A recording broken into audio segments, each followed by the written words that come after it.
Hai semuanya, saya Queen Tesalonika nomor absen 22. Saya Marcella Indah Febrianti nomor absen 16. Saya Yuwana Widianiksi nomor absen 35. Saya Siva Wike BNT Melani nomor absen 26. Kami di sini akan menjelaskan tentang materi bab 2 yaitu Perkembangan iptek pada era globalisasi dan dampaknya pada kehidupan manusia. Selamat menyaksikan. Yang A. Perkembangan teknologi ruang angkasa. Pertama, asal mula ditemukannya roket. Nama roket sendiri berasal dari bahasa Italia, yaitu rocetta yang berarti sekering kecil atau nama petasan kecil yang diciptakan oleh Murtatori pada tahun 1379. Nama ilmuwan barat yang mempunyai peran besar dalam perkembangan roket diantaranya Robert Anderson. Ia membuat cetakan roket dengan campuran bahan bakar roket yang disebut propelan pada tahun 1696. Pada tahun 1806, roket sudah digunakan dalam armada perang Napoleon, tetapi hasilnya masih kurang memuaskan untuk menembak sasaran. Pada awal abad ke-20, muncul dua orang ilmuwan yang bermimpi menggunakan roket untuk keluar angkasa, yaitu Konstantin Tsiolkovsky dari Rusia dan Robert H. Goddard dari Amerika Serikat. Mereka menemukan bahan bakar roket sehingga memungkinkan penjelajahan keluar angkasa dengan menggunakan roket. Selanjutnya, pada tahun 1927, Uni Soviet yang dipelopori oleh Yuri Kondratyuk berhasil menemukan mesin anti-gravitasi pertama sehingga memungkinkan orang melakukan perjalanan keluar angkasa. Tokoh yang berjasa menemukan teknologi roket di Jerman ialah Wernher von Braun. Bersama dengan Hermann Albert, mereka merintis perkembangan roket sebagai wahana pembawaan muatan yang kemudian menjadi cikal bakal munculnya roket modern. 2. Perkembangan teknologi luar angkasa setelah Perang Kedua. Setelah Jerman berhasil dikalahkan oleh Sekutu, lalu penemuan roket Jerman ini jatuh ke tangan Amerika dan Uni Soviet. Wernher von Braun yang pindah ke Amerika Serikat untuk membantu pengembangan teknologi roket guna kepentingan perkembangan antariksa di Amerika, sehingga pada tahun 1946 Amerika berhasil membuat peta bumi pertama dari luar angkasa dengan menggunakan roket peninggalan Jerman. Kemudian disusul oleh Uni Soviet yang unggul lebih dulu dengan keberhasilan meluncurkan satelit pertamanya di dunia bernama Sputnik 1 pada tanggal 4 Oktober 1957. Dilanjutkan dengan Amerika yang meluncurkan satelit pertamanya yang diberi nama Explorer 1 pada tanggal 31 Januari 1958. Yang ketiga, persaingan penjajahan luar angkasa pada masa Perang Dingin. Antara tahun 1947 sampai 1991, persaingan teknologi antariksa antara Amerika Serikat dan Uni Soviet semakin memanas. Uni Soviet unggul dengan satelit sederhana bernama Prostetsi Sputnik atau PS-1. Pada April 1961, Uni Soviet kembali memilih seorang mayor angkatan udara Rusia keluar angkasa menggunakan pesawat kapsul.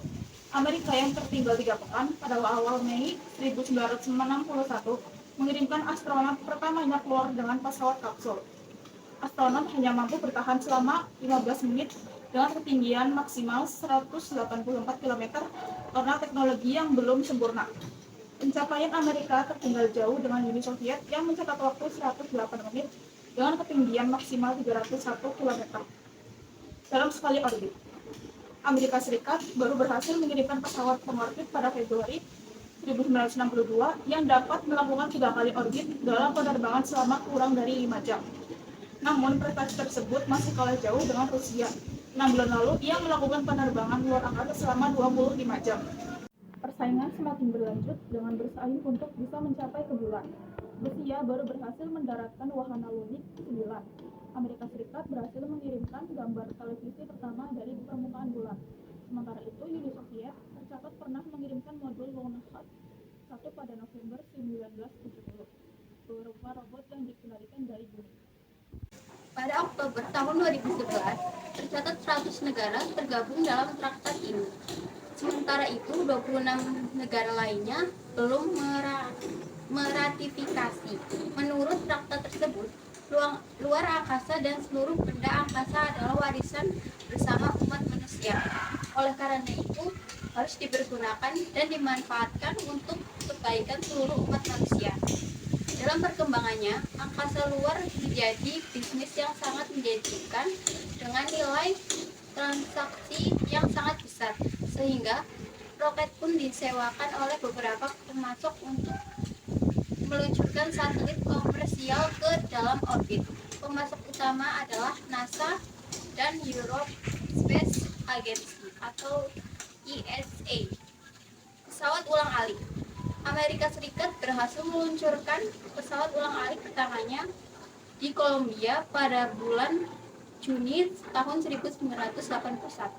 Dengan digunakannya teknologi ulang-alik, terbuka kesempatan untuk meluncurkan misi berawak dengan frekuensi yang lebih sering dengan pembiayaan yang lebih kecil.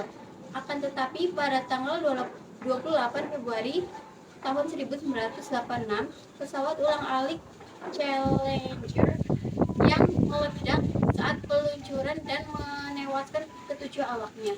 Peristiwa ini membuat NASA merestrukturisasikan kembali program ulang-aliknya, khususnya terkait dengan keamanan.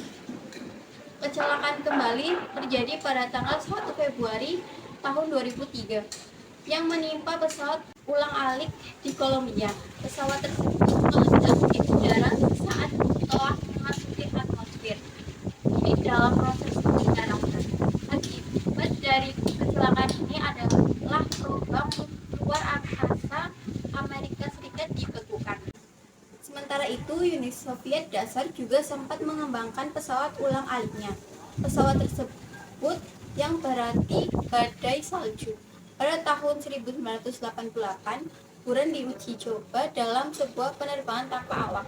Akan tetapi karena krisis politik dan ekonomi menjelang bubarnya Uni Soviet, Rusia terus melanjutkan program antariksa mereka dengan memanfaatkan stasiun luar angkasa Mir.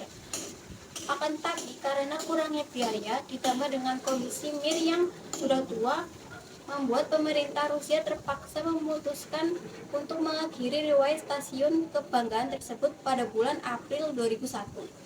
Kini Amerika Serikat dan Rusia bersama-sama dengan negara-negara maju lainnya bahu-membahu mengembangkan stasiun luar angkasa internasional yang diharapkan menjadi pusat kegiatan eksplorasi antariksa lintas negara.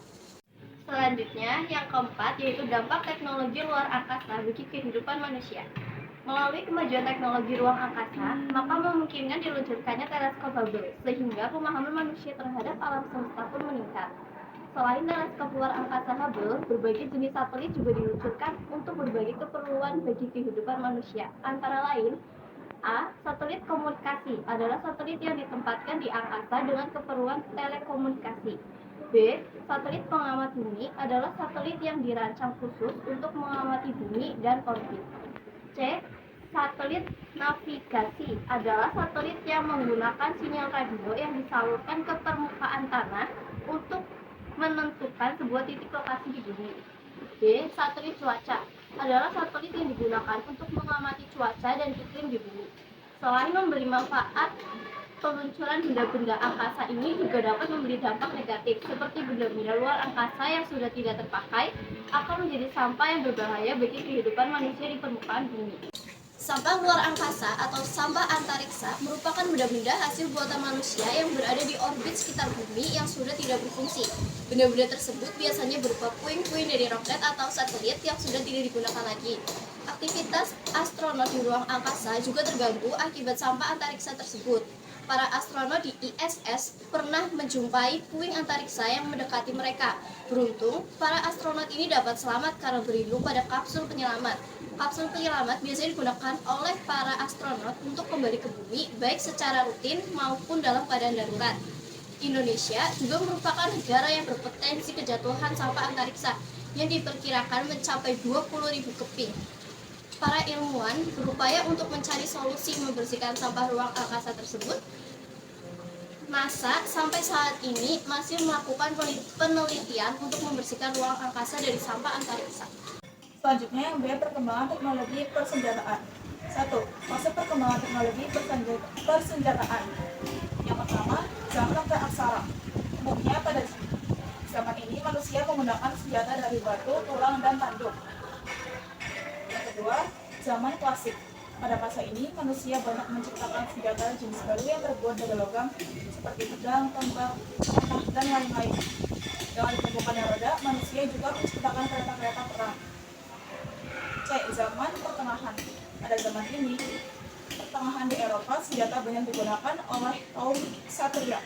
Senjata yang digunakan berubah menjadi lebih tajam, tipis, dan ringan dari sebelumnya. Penemuan Mesiu di Cina membuat perang senjata jarak dekat mulai ditinggalkan. Yang terakhir, zaman modern.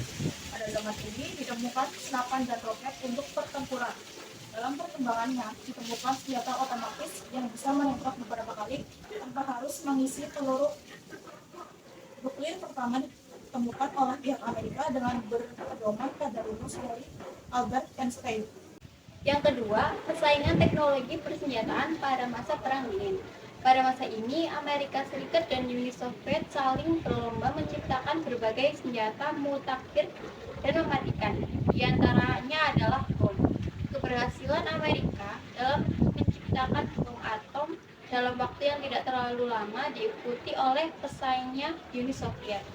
Pada tahun 1953, Uni Soviet berhasil melakukan uji coba peledakan bom atom pertama yang menimbulkan kecemasan Amerika Serikat. Ketegangan ini terus berlanjut. Upaya meredakan perang dingin dengan mengurangi, membatasi, dan memusnahkan persenjataan nuklir dilakukan pada kurun waktu tahun 1968 sampai 1982.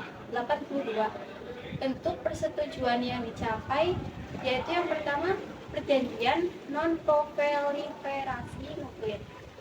Yang kedua, perjanjian pembatasan persenjataan strategis.